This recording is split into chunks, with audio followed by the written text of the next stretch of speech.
fortune placed me directly across the hall from him in our freshman dorm at the University of Cincinnati. Bearcats. On day one, we met and discovered what a dollar bottomless cup was. From that day on, our friendship formed and continued to grow for the next 43 years. Understandably, my mother had thought this friendship was a misfortune. She didn't get to meet Ron, though. So, as you all know, and that's why you're here today, any encounter with Ron created a unique and lasting friendship. I could go on for hours with tons of stories, but I know you'd all know exactly what I'm talking about, and probably have the same stories, and I think Jim, Karen, and Michael are going to tell you plenty of those, so I'm going to move on. He was the center of the circle for me and my friends, and I'm sure he was the center of the circle for many groups of friends, and he was the dead center.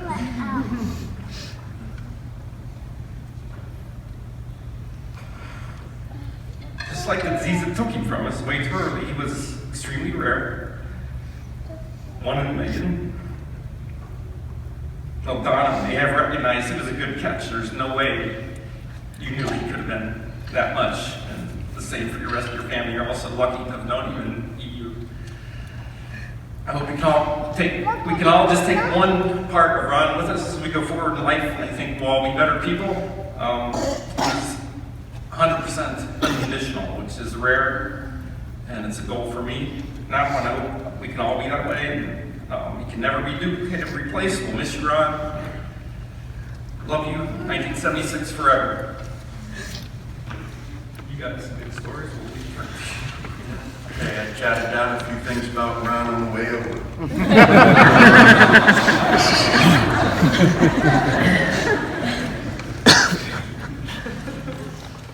I graduated high school in 1977, and that's 1 year after Ron and Schmidt, their year ahead of me.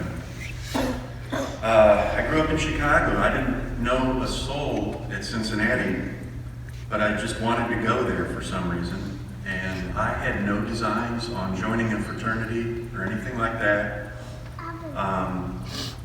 But as I was walking out of my dorm one day, there was a flyer that said free beer. I'm in. I went there and pledged immediately. Shmoo and I were pledge brothers. We got along famously. And I noticed that there was this one guy that was particularly close to Shmoo, being Ron Martin. And the three of us just connected for whatever reason. He had the best sense of humor of anyone I've ever met to this day. He was always positive and optimistic, and he was a great practical joker. Ron kind of had a brand about him where if he was going to pull a joke, it had to be hilarious. The person, the target, couldn't be hurt. They had to be able to take it though. And then Ron was quite prepared for the payback, whatever that may be. Ron's stories became legendary. He told me one time, a couple of years after he had graduated, he went back to the fraternity and he's just at a party with the Phi Taus, and a pledge came up to him. And he says, "So you're Ron Martin?" Pledge says, "I thought you were taller." So Pledge starts, "And so you're the guy that did," and he goes into a story, and Ron goes, "Stop right there." He goes, "Tell me how big this story has gotten, and then I'll tell you what really happened." So the Pledge goes on and tells whatever story it was. Ron just shook his head and goes, "No, that's about how it was." The point being, Ron's stories needed no embellishment. They stood on their own. And one thing I noticed that as we, towards the end, saw people at Ron's place, everybody had a different favorite story. It's uncanny. No repeats. Loved it. Loved it. Did you guys know Ron was competitive? I love that about him. Me too. He would make silly bets. He would rather push-ups than win a $5 bet, because it was so demeaning if you were doing push-ups at his expense.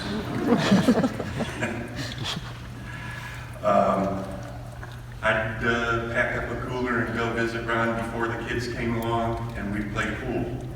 Most people play best of 7. We more than likely played best of 47. Great memories there. Ron was a lefty. He's left-handed. They say that lefties are more creative than right-handed people. Boy, was Ron left-handed. One story in particular, winter quarters at Cincinnati. They're cold. We didn't have a social calendar.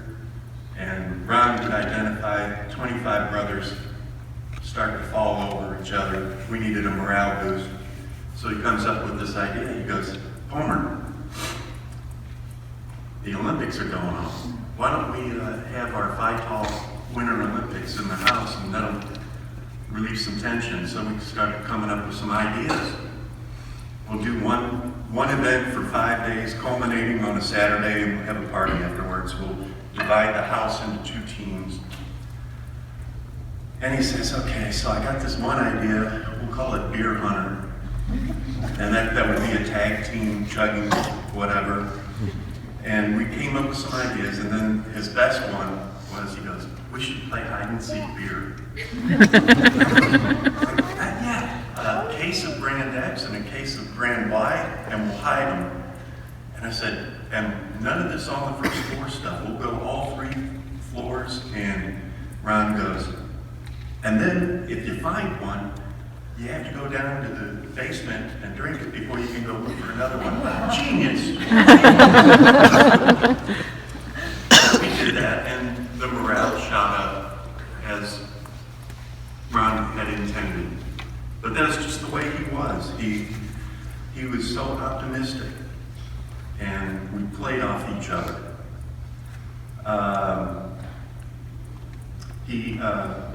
The cousin council, you all know who you are. He loved you guys so much as you became young adults. And then finally, one thing I would like to say is a thanks to Rita, Jane, and Donna for their support of our friendship. My wife countless times said, you're due for a Ron visit. Go, get out. It was great, so I thank you all for that. And then the final thing I would like to say is, as you get through your individual grieving processes here, that you would understand that Ron would want us to go on with our lives and have as much fun as possible. Almost made it. That's all I have, thanks.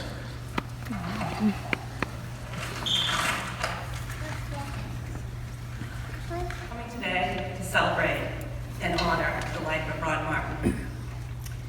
Your presence is a tremendous support, and I know how very much it is appreciated by all of Ron's family. It's comforting to see such a large sampling of people whose lives have been fortunate in some way to have crossed paths with Ron's. No doubt you all have your fun stories and fond memories of the times you spent with Ron, and I'd like to share a little of our history and a few stories of mine. I was fortunate to have met Ron nearly 35 years ago. I was introduced to him back then by my soon-to-be brother-in-law, Jim, who you just heard from, and know was a close friend and fraternity brother. Ron had recently relocated to the Dallas area, and I hadn't been living in Texas long myself. So when I met Ron, I instantly knew I had found a new best friend. Right from the very start, I so appreciated his sense of humor, his outgoing personality, and his quick wit. He came across so upbeat, so positive, and he was always ready to have fun. With Ron in the room, there was never a loss for words, and certainly never a dull moment. Ron had a unique energy about him that could light up a room. He defined the life of the party. In fact, I so admired my newfound friend that I told him I had somebody I wanted him to meet. And maybe I was on the phone with my cousin Donna up in Maine at the same time, telling her I had someone I wanted her to meet. Ultimately, Donna did plan that vacation to come visit us in Dallas. Donna and Ron were introduced, and I think you all know how well that went. It wasn't long before we celebrated the wedding of Donna and Ron, and also the fact that our good friend was now family. But this was merely the beginning of our celebrations. Together with our Dallas friends and family, the Fulmer-Tews, the Faysings, the McKennies, the Marvins, the Plesnarskis, we gathered together on weekends for pool parties and cookouts, enjoyed camping and vacation trips, and enjoyed holidays together. We celebrated the birth and the birthdays of all our kids as they came along, who did grow up so close that to this day they all consider themselves cousins, regardless of how they may or may not be related. We celebrated adult birthdays. One in particular I remember was a birthday that Ron had planned for Donna. The kids were all still pretty young, and Ron was so proud of himself for having planned this birthday party for Donna at Chuck E. Cheese. And proud he should have been, because this was genius. Of course, all the kids had a great time at Aunt Donna's birthday party. But the true bonus here was this was back when our Chuck E. Cheese still had their liquor license and could serve beer. Happy birthday, Donna. Genius, Ron Martin. Another memorable birthday was the year that both Ron and my husband turned 50, excuse me. A bunch of us went to Mexico to celebrate this long weekend and this milestone birthday. But to Ron, we weren't going to celebrate his 50th birthday, nor were we going to celebrate Biff's 50th. In Ron's mind, we were there to celebrate, as he coined it, 100 years of greatness, a century of experience. And believe me, all long, weekend long, Ron would grab Biff and tell anyone that would stop long enough to listen, here, my pal and I, you're looking at 100 years of greatness, a century of experience. It was just Ron's innate personality that brought endless laughs to all of our gatherings, and often added an additional element of excitement as well. Like at a recent party at the Martin household where we were having one of our cornhole tournaments, we were all up back drawing names and getting ready, and Ron just randomly pulled out a couple of $100 bills from his pocket and tacked them on his backyard fence as prizes for the tournament winners. Considering the countless cornhole tournaments we'd had and the fact that there never previously had even been a prize, this indeed took things to the next level. To this day, I still have my, as Ron called it, junior woodchuck badge that apparently I earned after we had completed a carpentry project together. It wasn't enough that we had successfully completed the project and I had learned from him, but he always took it to the next level and he presented me with this handmade badge. And because of my junior woodchuck experience, anytime I'm doing any kind of project, I hear Ron's words, "Remember, Chip, measure twice, cut once." Which in itself is kind of ironic considering a project he did for us at our house many years ago. He had overheard my husband and I talking about installing a rope hook on the back of a bathroom door. Simple for most, but not for us. We were wondering how we would do it without drilling all the way through the door, that would be bad, or how we would anchor this hook inside a hollow door. Well, like I said, Ron overheard us and came up to me in a very overconfident and taunting kind of way, and he said, "Oh, Chip, that's so easy," and he offered to help us. So, fast forward, Ron's on one side of the bathroom door, and I'm on the other side. The door wouldn't shut because of the extension cord running through. And my only job was to stand there and hold the door steady so Ron could drill. Ron measured twice, measured the hole, marked the area. The door starts shaking and vibrating as he's drilling, and the next thing you know, I look up just in time to see the drill bit come all the way through the door. I just started laughing. And I'm not sure why, but my knee-jerk reaction was just to blow on the new hole in the door. Perhaps so Ron could feel the breeze on the other side and know what he had done. But Ron knew what he had done. The door slowly opens. Ron's head is hung low. He looks up at the new hole, and he looks at me, and I just started laughing all the harder. Not because of the defeated look on his face, but because his face was completely covered in sawdust from that hole. He just came over and gave me a big hug, and together we laughed. And there's been a number of times over the years when Ron was trying to give me a hard time about something I had done or was about to do, that I would bring up that episode and remind him of that failed bit. And we'd laugh all over again. I mentioned spending holidays together. My family has spent every Thanksgiving with the Martin family. It's a tradition that Donna and I grew up as kids, and Donna continued into our adult lives. But what I most fondly anticipated on Thanksgiving Day at the Martins was sitting down to the table and waiting for Ron to give thanks. He was always seated at one end of the table and Donna to his right, and I was directly across from Donna just to his left, and just knowing what was about to happen would make me start to laugh. Of course, I tried to contain myself because this was a prayer after all, but I was never very good at that. Each year, every prayer started with the same 2 lines. And it was the second line that would make me laugh. Every year, it went like this. First line, Dear God. Okay. Second line, Ron Martin here. It just got me every time, and he knew it. So a few years back, when Ron was done reading the rest of his prayer that he had written on his piece of scrap paper, he ripped off the first 2 lines that had in his handwriting, Dear God, Ron Martin here, and handed it to me under the table.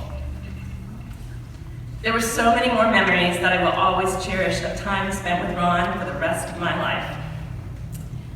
And sadly, today we're here to celebrate Ron's life as husband, father, brother, friend, and a good uncle. We know it's not going to be the same going forward without our fearless leader and life of the party, but we will learn to carry on. Not just because we know we have to and need to, but because Ron would want us to, because Ron would expect and accept nothing less. So we will strive to make Ron proud. Dear God, Ron Martin may not be here, but we are comforted to know he is with you and at peace. He will, however, always be with us in spirit. At every pool party, cornhole tournament, celebration, holiday, and in our day-to-day lives. Ron will forever live in our hearts and will always be remembered as one in a million. Thank you.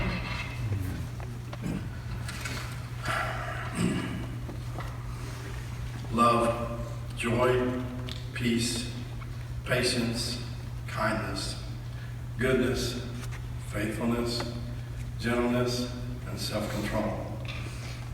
Nobody is perfect, but Ron Martin lived a life that displayed these qualities in a big way.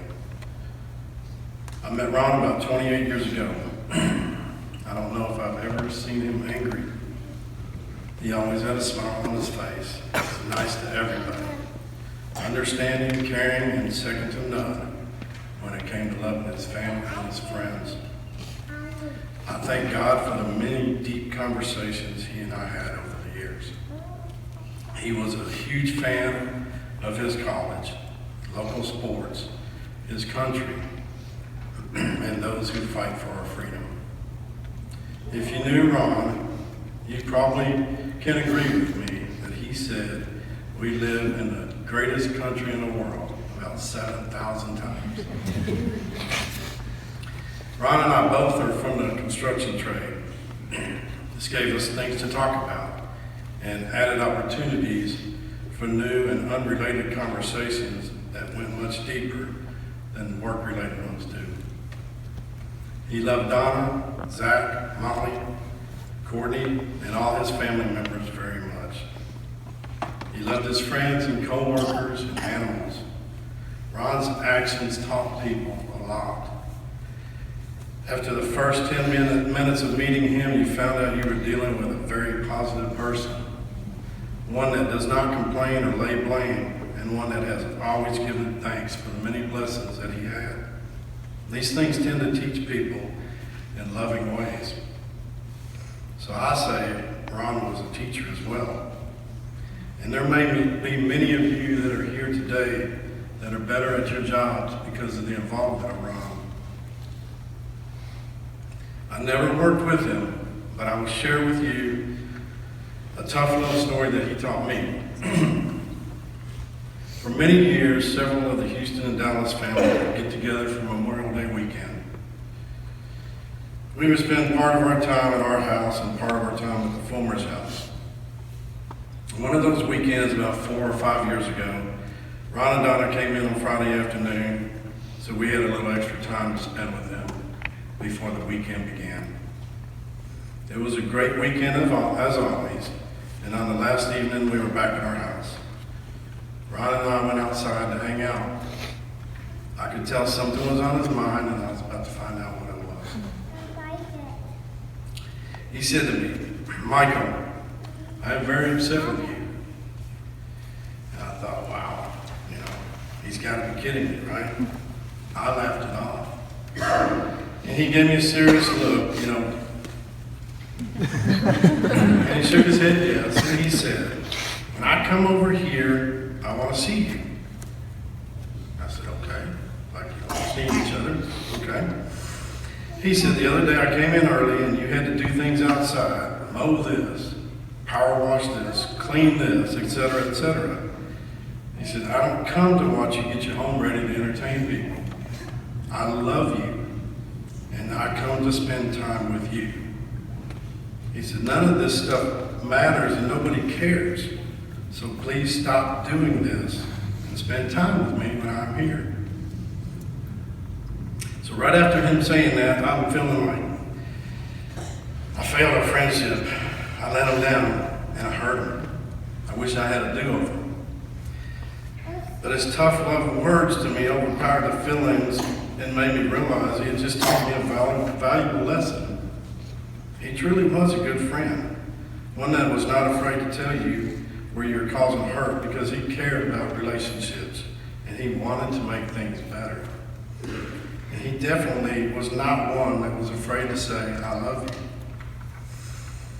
Love, joy, peace, patience, kindness, goodness, faithfulness, gentleness, and self-control.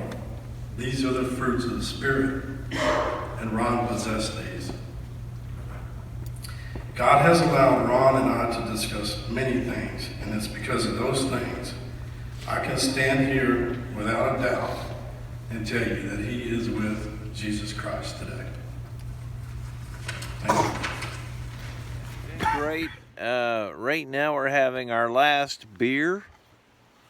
36 hours. 36 hours. Everybody was laughing at us, but there's no beer left. We had a blast. And we did have a blast of stuff. Coming home in one piece. Yep. We're going to bed at 6 o'clock Eastern time. You may think that's ridiculous. You don't know the day we've had. Yes. Please appreciate us. We're signing off. This will be our last transmission today. Love you, honey. Love you, honey. Who's honey? Okay. Okay, pudding or sugar or sweetums I can't keep or. track of which one I call pudding and honey. I know, I get them all mixed up too. So same all. All right, now we ruined it. Bye bye.